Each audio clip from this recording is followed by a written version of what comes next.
episode that we had on Saturday, if you haven't watched it, we were covering Comic-Con, San Diego Comic-Con to be specific. One of the biggest events out there when it comes to Comic-Con. All the major announcements for all things Marvel, usually DC and things like that, are all announced at this event. And we were able to cover some stuff, but we weren't able to cover everything since Comic-Con is a couple of days every year. Yep. You know, so this episode is going to be a bit of a short one, but we want to make sure to just cover all that we've gotten so far from the Marvel panel recently that was out there, as well as a couple of other things. So first, let's begin with a bit of a weekly recap, recent update as well. Yeah, more of a last 24 hours recap. Because somehow news happened in there. Somehow. Related to Comic-Con. That's the nature of the beast with Comic-Con. We're always getting new updates every day. Yeah. All the time. Seems like every second, right? Yeah. So if you've been recently in the loop when it comes to the Marvel Cinematic Universe, you know that people behind Marvel Studios have been trying very hard to get Avengers Endgame to pass Avatar in the box office. Mm-hmm. It's the highest grossing film of all time. Yeah, a major milestone if they were able to pull it off, which is how we got the Avengers Endgame re-release, which I won't go into detail on. But it was so close to surpassing Avatar, but missed the mark by a couple $1 million, which to us sounds big, but to a major film studio, this is probably small potatoes, especially when it comes to Disney Marvel. Yeah. However, we are happy to finally announce that Avengers Endgame has beaten Avatar to become the highest grossing movie of all time. Yes. Yeah. Well, technically, according to Disney, it will become the highest grossing movie tonight. So with tonight's predicted box office for the film, it will finally pass Avatar. Interesting. Which is... It's sort of weird with box office reporting in that essentially... At this point, if Disney says it's passing it, it'll pass it. Whether it's at this point. So basically, it's gonna happen. It's gonna happen whether it happens or not. Technically. So let's get into a little bit of information about DC Universe. In case you're unfamiliar, DC Universe is DC's attempt at a streaming service. Because earlier this year, it was suddenly announced that everybody wants to do streaming now. It's just their thing. And we gotten a couple of good shows within it, and we actually got a couple of announcements at Comic-Con. Brian, would you like to cover the announcements for it? Yes. Titan Season 2 is premiering September 6th. The show will introduce Superboy, Aqualad, Deathstroke, Ravager, Jericho, and Mercy Graves in its second season. Now, it should be noted that production of the season is actually currently on hold due to the accidental death of a crew member during one of the stunts. Really? So it's unclear if this will translate into maybe a hiatus during the season, or... It's unclear how that will affect the release schedule. It's actually kind of surprising. So someone died during a stunt? Yeah, a stunt coordinator died during a practice stunt. Oof. And it's unfortunate. Yes. Yeah. Well, I mean, it's kind of interesting that they're introducing Superboy and Aqualad. You know, most people kind of refer them to Young Justice. I didn't even realize that they had helped out with the Titans now and again. But I'm more excited about Deathstroke. I know, and it's not just because I love Deathstroke.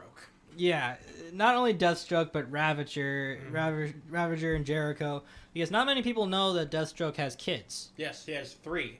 And there were 2 Ravagers. First his son Grant, then his daughter Rose. We are getting the Rose Wilson version of Ravager. And then his son Jericho. Okay, who so... is a telepath or telekinetic. It really depends on which version we're using. Yeah. So I'm not too familiar with the Titans. I only remember them from the Teen Titans from when I was a kid, which I watched every episode of that religiously. So Deathstroke is Slade, right? Yes. So Deathstroke is... But because it was on Kids TV, they couldn't call him Deathstroke. So they went by his first name, Slade. It's like in Justice League Unlimited, they couldn't be the Suicide Squad. They were Task Force X. So that wasn't the only show that was they got news for the DC Universe. Nope. Who else? Doom Patrol has been renewed for a 2nd season, and Young Justice has been renewed for a 4th. Which is particularly exciting because It's not usual that shows get canceled and then get 2 more seasons after that. It's always nice. Yeah, it is nice to see that Young Justice is still going. I haven't really gotten to watch too many episodes of it, but I was a huge fan of Justice League Unlimited when that was out, and watching a couple episodes from Young Justice, that's basically what it reminds me of, you know. So I'm glad that it's still sticking around. As far as Doom Patrol goes, I haven't gotten to see it yet, but it looks so good. So I'm like so glad that it's getting a second season. I've heard so many good things about it, but I hate the way Robot Man looks. It looks so fake. Yeah. It just... It looks like a robot, in my opinion. But it looks like a plastic robot costume. It is looks like kinda... something you'd buy from a Halloween store. It is kind of interesting when you see him side by side with Cyborg in that show. You see like one that's like fully detailed machinery and one that's just a kaiju robot suit. Yeah. Still better than the Justice League movie. Better than Henry Cavill's scratched out mustache. Oh my goodness. And yes, I'm not letting that go. It's something that cannot avoid our memories. If you're wondering why I always bring up Justice League or Superman or anything bad about Zack Snyder, it's because I'm not letting it go. I mean, Ed won't let go of the Turkish Airlines thing. I will never let go of the Turkish Airlines commercials. It ruined my hype and it ruined my Super Bowl. Anyways, well, DC didn't really have that many announcements at San Diego Comic-Con.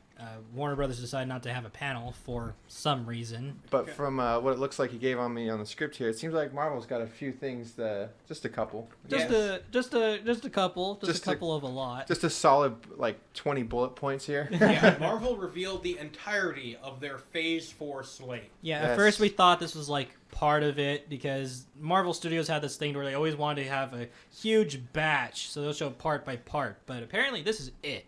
Also, this phase is different in that about half of it isn't actually movies. Half of it is the Disney Plus shows, which they are counting as a part of Phase 4. Mm-hmm.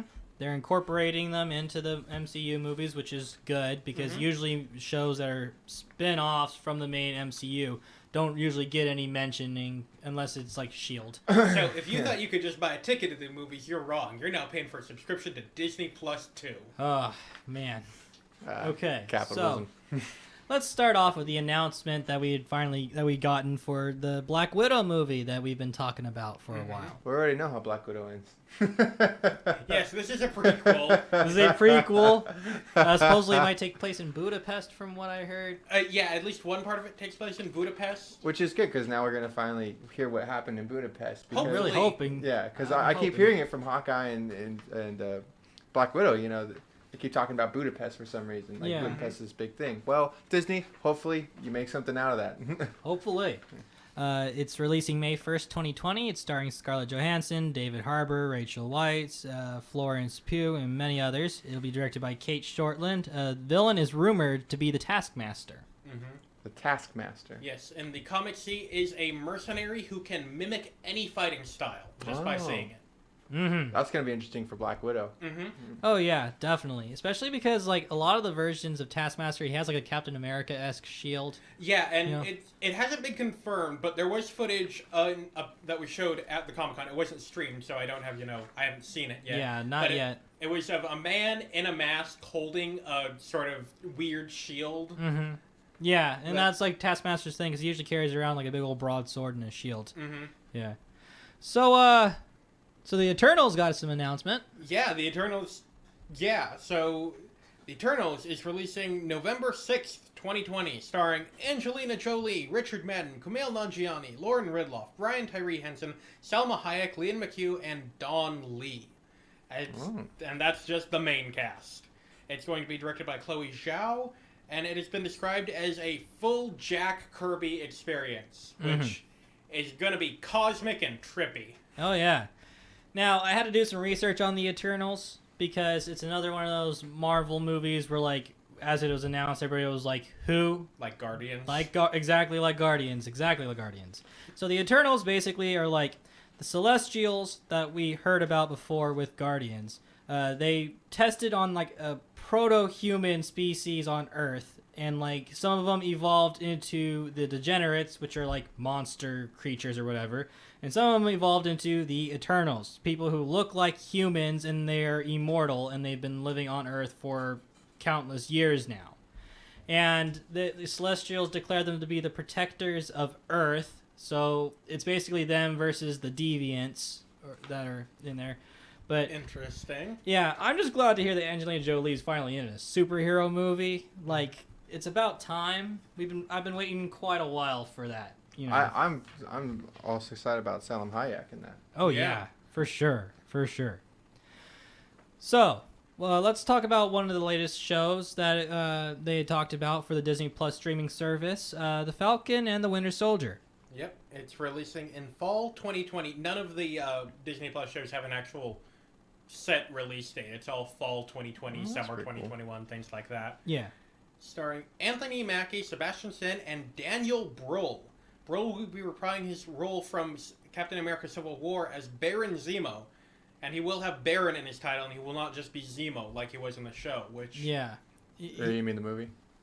Yes, in the show he will be Baron, in the movie he was not. Yeah. Now, I'm definitely looking forward to this. And they have all the, small praise, but they have all the original cast from the Winter Soldier. There's Anthony Mackie playing the Falcon, Winter Soldier, Sebastian Stan. Unlike some of the stuff we get on TV, sometimes we get some retconning and some other people playing. The Disney Plus stuff is very clearly like they had ideas for movies, but maybe they got too big, so they just decided to turn them into TV shows. And it makes sense. Usually with a streaming service, you have to start off small. You can't start with a bang.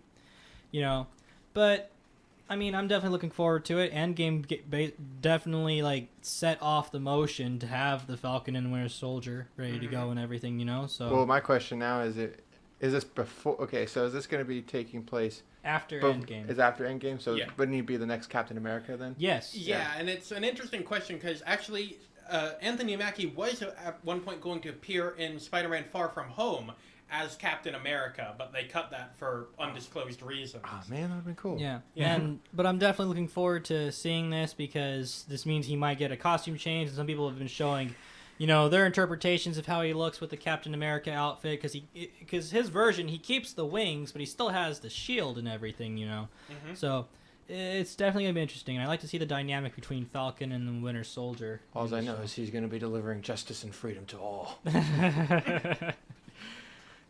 Okay, so another one that got announced recently, this is a movie, not a streaming show, will be Shang-Chi and the Legend of the Ten Rings. It's releasing February 12th, 2021, and starring Simu Liu.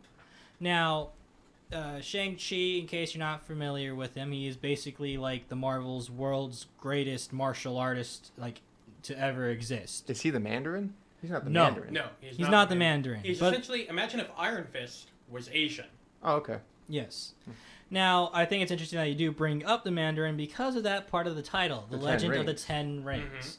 Yeah. Because there have been 10 rings in Iron Man as the terrorist organization that exists in there, and there was a Mandarin, but it turned out to be fake. And in the comics, the Mandarin had 10 rings. Yeah, he had 10 magical rings. Yeah. But what I find interesting, though, is that even though in Iron Man they basically summed it up to, Mandarin is a total fake, there is there's a short that came out that Marvel released right afterwards, basically hinting at there being a real Mandarin out there. Yeah, basically the backlash to the, there is no actual Mandarin thing was so strong they filmed a short saying, no, there is one, he's very mad, he's probably going to kill Ben Kingsley's character, trust us, it's out there. I kind of, you know what, though, I like that twist, though. I liked it, and...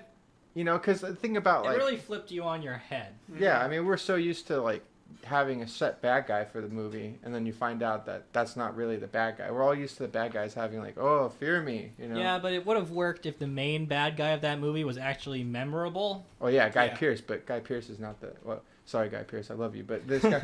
Guy Pearce isn't a very memorable actor or character.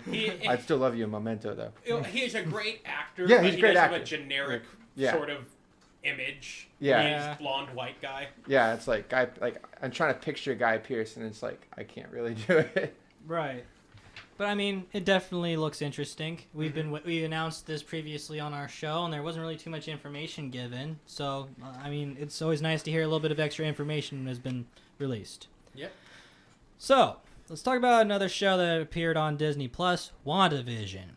It's releasing spring 2021, starring Elizabeth Olsen, Paul Bettany, Teyana Paris, and many others. This is set after Endgame. Paris will play a grown version of Monica Rambeau from Captain Marvel. Yep.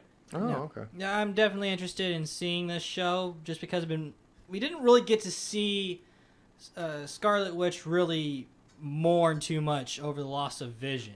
Yeah, it just happened because Infinity War was so sudden. The thing is, it's like and you're right. It's like in Infinity War, I didn't really care about their romance. Actually, I thought it was kind of forced True, upon. but still, the fact that there was a relationship dynamic that kind of just got swept under the rug a little. Good, yeah, and I totally agree with you. It's just it got swept under the rug completely, and they didn't really take it. What was it, like 10 minutes? Yeah, 10 or 15 minutes of them like we're establishing a relationship, and then it's right back to the action. You know, in Infinity War. So I wish they had done. I can't blame them. There's so much going on. There really is. And it's With a just like, crossover movie, yeah. I did like in Endgame where she got her little her bit of revenge back. Yeah. He's like, I love Thanos. He's like, I don't even know you. Yeah. Oh God. When he said that, I was like, oh no. He's like, you're find out. You'll learn today. Yeah. So, Brian, let's talk about the Loki series that was talked about on Disney Plus. Yes, Loki, along with WandaVision, will be releasing in spring of 2021. It has the worst logo I have ever seen.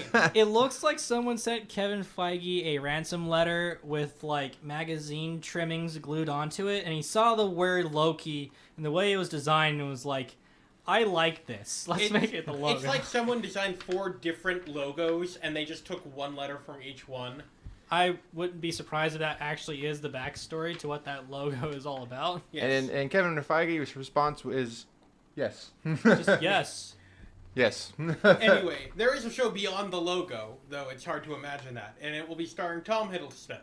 Yeah. Now, it's important to note that this takes place after some time travel tomfoolery and Endgame. So, this...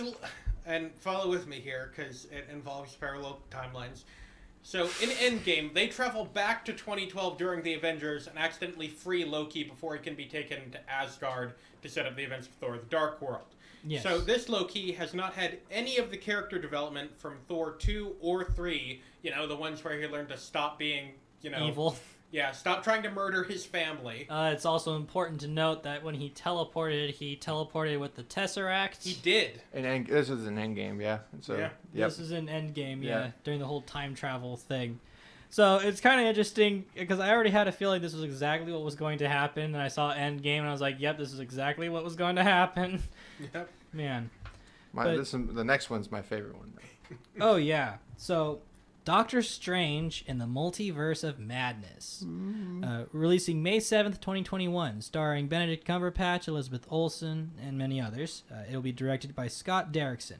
It'll be the first MCU movie to incorporate horror elements. It'll take place after WandaVision, and it'll tie into the events of the show. Yep, we've got another team-up movie. Gosh. Does that mean I have to watch WandaVision to get this movie? Yes. You might have to watch it, but you might also have to watch it after Doctor Strange and the Multiverse of Madness to see how it got changed afterwards. Yeah, this is the reality of the MCU now. It's not just movies anymore. It's also a subscription service. It's a giant puzzle. Yes. But, like, you gotta admit, though, Scarlet Witch and Doctor Strange does sound like a pretty good team-up. Yes, in the comics, they have 2 very different philosophies of magic, essentially. Yeah. And the Doctor Strange is all for keeping the balance of the universe, while Scarlet Witch is more okay with changing things. Yeah. You know, and I think it's cool that the movies are now going to be involving the shows a lot more, you know, because with Agents of S.H.I.E.L.D. and Inhumans, they were, like, connected but not connected. They should just call Iron Man. They should just call Iron Man. You know, Agents of S.H.I.E.L.D. is that kind of a show where, like, the main character would be looking out the window saying, oh, look, Iron Man flew by. And if they're like, oh, can I see too? Nah, just take my word for it. I don't know. They should just call Iron Man. Iron Man saves everybody. Yeah. Well, we're just going to follow Far From Home logic to where everybody's just busy. Yes. They're all very busy. All very busy. Well, yeah, that made sense to me. I mean, you're not going to call Thor. He's, like, doing stuff. He's partying with the Guardians of the Galaxy right now. Yeah, or the Asgardians of the Galaxy. Asgardian, no. So, Brian, let's talk about What If. Okay, What If, which will also be on Disney Plus, will be an animated series releasing in the summer of 2021. It will be starring as Jeffrey Wright as the Watcher from the comics. So we don't have confirmation that he'll be Uatu the Watcher. He may just be a different Watcher. But he will be narrating the episodes, which will be based on, the what if premise of Marvel Comics, where It's like, what if this happens? Yeah, like examples they've given for the show at least are what if Peggy Carter took the super soldier serum instead of Steve Rogers. Oh, nice. Mm-hmm. That'd be interesting. We've got things like what if Spider-Man's parents never died. We don't know if that's going to be an episode. That's just from the comics. Oh yeah, the comics have some really weird ones. What if Spider-Man had the cosmic force that the Silver Surfer had? Yeah. What if the Beast fully became a beast? All this stuff. It's also notable that many of the actors from the movies will reprise their roles for the show. They had examples like Jeremy Renner, Mark Ruffalo, Daniel Brohl. I believe Sebastian Stan was up there too. Yeah. We did not see Scarlett Johansson, Robert Downey Jr., or Chris Evans in the list of names they gave. Well, because their contract with Marvel was about up, wasn't it? Though I do believe that Kevin Feige said during the Disney Plus announcement that Chris Evans would be returning for that Captain America What If. Okay, fair enough. That's cool. So, another show that's going to be on Disney Plus, releasing fall 2021, is Hawkeye. It's starring Jeremy Renner. It will feature Kate Bishop. It may be animated. It may also take place around the time of him being Ronin. Did you know that Jeremy Renner is a local boy? Really? Yeah, he's from Modesto. Really? Yeah, Did not he went know to that. NJC. Huh. Yeah. That is so cool. I didn't know that. Yeah. He's a local boy. That's interesting. It's always nice to hear a little bit of a... Jeremy Renner, give me money. No. Oh, okay. Okay. No, but it's all true. Yeah, he came from... he comes from Modesto. So. Mm-hmm. Interesting. It's always nice to hear little bits of fun facts about Stockton when it comes to like comic books and the area. Did you know that Stockton was the home of the Fantastic Four? Really? Yeah, the very first issue of the Fantastic Four, like one of the first things you see is Ben Grimm walking down a highway coming into a city, and you see a big old sign that says "Welcome to Stockton." Huh. So yeah. Interesting. But anyways, back to the whole Hawkeye thing. I'm glad that he's getting his own show because he seems like one of the Avengers that the MCU just didn't really want to give much time because he's Hawkeye. You love him, but what can he do? I got arrows, and then. Even in Avengers, he had that whole moment where he's like, I am not fit for this. He's like, I am not. In Age of Ultron, he's like, I am not fit for this. Please, don't make me go out there. And they have said one of the things will part of the show will be him teaching Kate Bishop how to be a superhero without superpowers. Which would be interesting. They have said it will explore his time as Ronin in the time jump in Endgame, but they haven't said it will be definitely just set during that. Which was really cool, by the way. I enjoyed him Ronin. being Ronin. Yeah. That was really cool. I did enjoy Hawkeye. that. That was pretty cool. That's pretty interesting. And it might be animated. They showed an animated teaser for it, but it's unclear if that's just because they didn't have any live action footage or... They have not said anything about that, which is interesting. Yeah. So, let's talk about Thor: Love and Thunder. Yes. Best title ever, yes. honestly. Best title. We spoke yesterday about the confirmation of Thor 4 with Taika Waititi, and now it has an official title. I preferred our title where we just called it 4. Yes. And if you haven't seen the logo for it, go look it up because it looks like it should be spray painted on the side of a van. Yeah. It looks like a band logo. It sure does. Now, it's releasing November 5th, 2021, starring Chris Hemsworth, Tessa Thompson, Natalie Portman.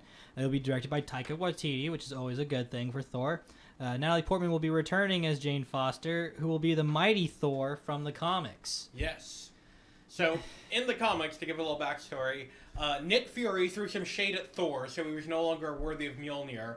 So Jane Foster came along, picked up Mjolnir, and became the mighty Thor, who many people refer to as the female Thor, but Thor, but the thing is, yeah, so he doesn't have Mjolnir anymore. Yeah, he has Stormbreaker. Yes. Stormbreaker, Then eventually he does get another Mjolnir, but that's a whole nother story. But then Captain America takes it. Yeah, he takes it back in time to keep, because that was past Thor's Mjolnir that he took. Mm-hmm. And so Cap had to bring it back. Oh, yeah. Just had to borrow it for a second. Just like the car. Gotta borrow it? Yeah, okay. It is interesting that we were able to get Natalie Portman back for Thor. especially because she originally said she didn't want to come back. Yeah, she didn't want to come back after Thor: The Dark World.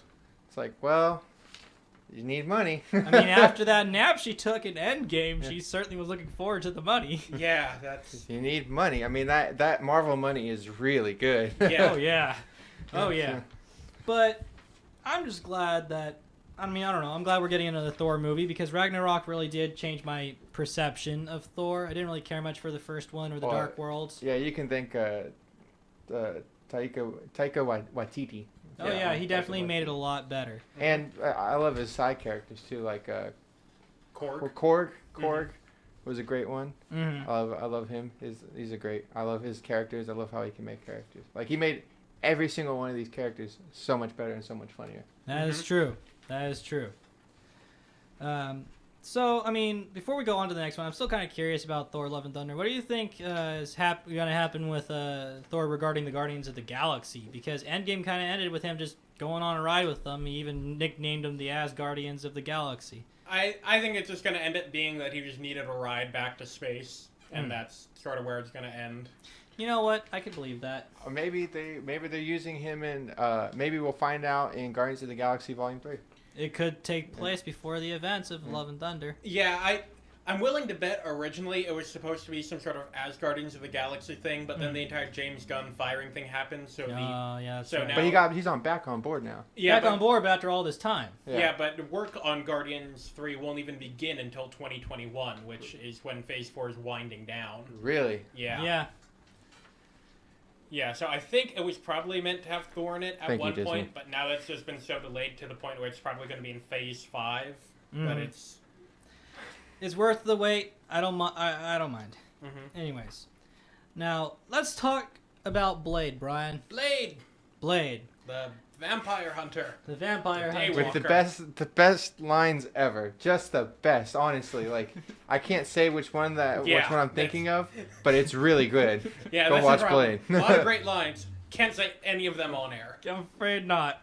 So, Mahershala Ali will be playing Blade in an upcoming film. It will not be a part of Phase 4 because its announcement just just really happened out of nowhere. Yeah, Mahershala Ali came on stage wearing a Blade baseball cap and they said, yeah, he's going to be Blade. Bye. And then they just ended their panel. Yeah. So do you think... Okay, so the question is, do you think that they're going to make it as graphic as the Blade movie that they had? No. I doubt it. No. I doubt it because it's Disney and it's going to be fair, okay. PG-13 at best. To be fair, even with the PG-13 rating, Infinity War was pretty grim. Yeah. Yeah, you know what? There was a lot of scenes, like the beginning scene. The opening scene with Thanos having his head cut off. That's like, whew. Ooh, yeah. Yeah. Oof. That still surprised me that they put that in the movie. Oh, yeah, for sure. So, never say never. You know, and we have Deadpool, which is rated R. So never say never. That was 20th Century Fox. 20th Century Fox, yes, but still a Marvel movie. Yeah. We'll see how it goes. We'll see if they actually include him in a Spider-Man movie at some point. Please do that. Please. So, the last thing that we have to talk about here, at least for the Comic-Con coverage, we have a trailer to talk about. So, there's been a lot of speculation after the whole Disney-Fox merger as to what movies are going to be happening now, because they now have the rights to Deadpool, they have the rights to X-Men, and we have the rights to the Fantastic Four now. And I think a couple of others, but I can't really think of any off the top of my head. Yeah. So, they didn't have enough time to talk about mutants. They literally said that, which threw fans into an outrage, as would anybody, really. But at least we did hear that a Fantastic Four film was announced as coming. Yeah. It is the first time it has been confirmed that there's a Fantastic Four film in development. Kevin Feige has said that they're going to do a film at some point, that they want to do a film, but they have now confirmed that they are working on it. Mm-hmm.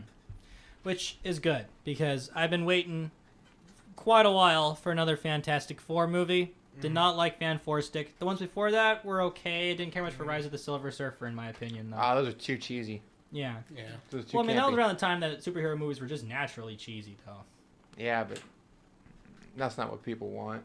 Not nowadays, As I you can see suppose. for the last 22, 23 movies, we've never wanted a campy movie. We've always wanted something straightforward. A little. Guardians was a little campy. In I'd my say the opinion. Spider-Man movies are kind of campy. Yeah, but not cheesy campy. True. True. Yeah.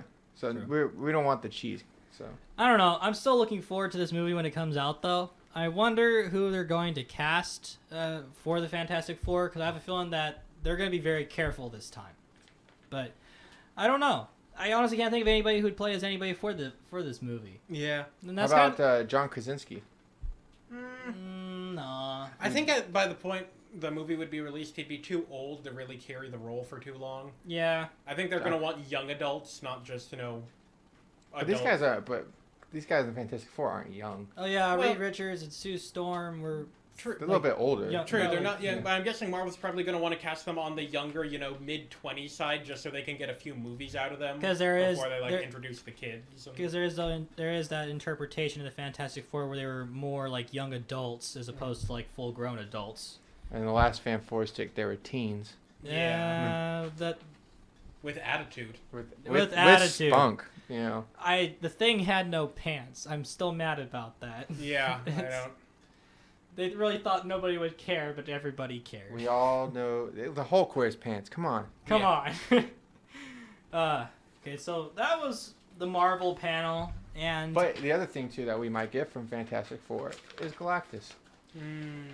Galactus and the Silver Galactus- Surfer will come. I'm hoping will come. Galactus or Doctor Doom. Yeah. If we do get Galactus, I hope he's the actual Galactus and not a giant cloud that Yeah. eats planets. Here's hoping. But they Here's had hoping. but they made Celestials that weren't giant clouds. True. So That is true. we'll see that. Yeah.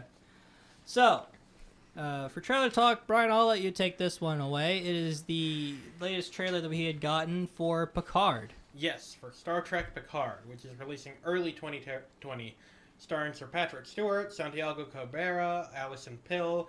It's also going to have the returning cast of Brett Spiner, Jonathan Frakes, so many others. So we got Jerry Ryan. So we get Data back. That's gonna be Yep, great. we are getting. Oh yeah. We're getting And Picard. Data. We're getting Riker. We're getting 7 and 9. We're getting Counselor Troy. Getting Hugh. Hugh's Hugh. coming back. That's- Anyone else remember Hugh? I remember you. Thank Yeah. you. Yes, I remember you. The real question, the burning question is, Will Wheaton, will the glue of the Picard, of the Starship Enterprise come for us? Like, will he come hither? I don't know. I'm kind of hoping so. I mean, And LeVar Burton. Did we get LeVar Burton? no word on no word on anyone else yet. No word Okay. on LeVar Burton or Will Wheaton or I want LeVar Burton. I really like. Michael Dorn. I think Michael Dorn will come back. That'd be nice. Anyway, so for this trailer, this is the first full story trailer we've gotten. And the story of this will be Picard has retired from Starfleet, is hanging out at his family's vineyard in France, being sad and old and alone because his entire family's dead. Mm-hmm. And he's missing being in Starfleet. And then this woman comes to him one day asking him for help. And she says she knows instinctively that she can trust him for some reason. And he sees her fighting off these assailants that later warp away. And eventually he has to put together a crew to protect this girl made up of, there's a Vulcan, there's a Klingon, there's a human, Romulan. Yeah, Romulan. Picard gets to be captain again. We see that Data, at some point in the last 20 years, sacrificed his life to save Picard's life, which I'm not sure if that's a reference to the end of Star Trek Nemesis, where Data does die, but his personality and memories are uploaded into his brother. Maybe that's what they're hinting at, because at the end we also see Data fully put together, while at the beginning we saw him taken apart. Right. So it's hard to tell. So the question is, Brian, Kirk or Picard? Picard. Picard. Picard. Okay. Explain your Picard. Kirk, he always seemed a bit too... He was very emotional, kind of violent, and very flighty, while Picard was, refined, cool under pressure, and just, come on, it's Patrick Stewart. It is true. That man is a thespian. Yes. That man can act. Mm-hmm. He started off in Shakespeare. Yeah. That's where he started. Mm-hmm. And, man, thank God. That guy can just give a performance, man. Patrick Stewart can command a room. He really can. Like, I remember watching First Contact. It was Mhm. First Contact, and there's a scene where he's talking about losing his ship. Like, and it's like the one thing he doesn't want to do, right? And just the way he just lays it down. He's like, I'm not going to lose my ship. He's just going off. It's like, man, like that dude can just I love that guy. Vibrato. I love you, Sir Patrick Stewart. Thank you. Yeah. Well, the trailer definitely looked good. Yes, Yeah. it is hinted that the woman that Picard is protecting is somehow related to the Borg. My theory is she may be a Borg queen of some sort.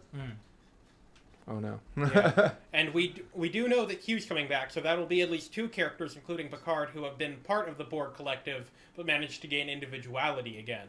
So that's interesting. Yeah, definitely. So that does it for trailer talk. I don't think we have anything else to discuss. We got another season of Archer. We forgot to talk about that in a previous episode. Archer has been renewed for an 11th season, and they will finally be waking him up out of the coma. Yeah, because he has been out of the coma for 3 spin-offs so far. Yeah, last 3 Dreamland, seasons. Danger Island, and 1999. We're finally getting the character out of the coma so we can continue with the plot of this show. Which is good, because the show is kind of on its, final days, in my opinion. It just needs to end. It's a great show, but it shouldn't still be going. Yeah. I've never been a big fan, but I know a lot of people like it. I enjoy it. I enjoy it. It plays occasionally late at night. I'll watch it. It's a good show to watch before you go to sleep, I guess. But that about does it for today's episode of the Phone Booth and part 2 of our Comic-Con coverage. If we have anything extra that happens at Comic-Con, we might do another episode. We might just wait until Saturday to do the announcements. Not sure. Till then, I'm Edward Heitman. Joining me in the studio as always, my good friend and co-host Brian Rodriguez. And our good friend and handy-dandy board op, Parker Spurlin. That's me. Be sure to tune in every Saturday from 1 to 2 here on TVOSJ, the voice of San Joaquin, where we talk about all things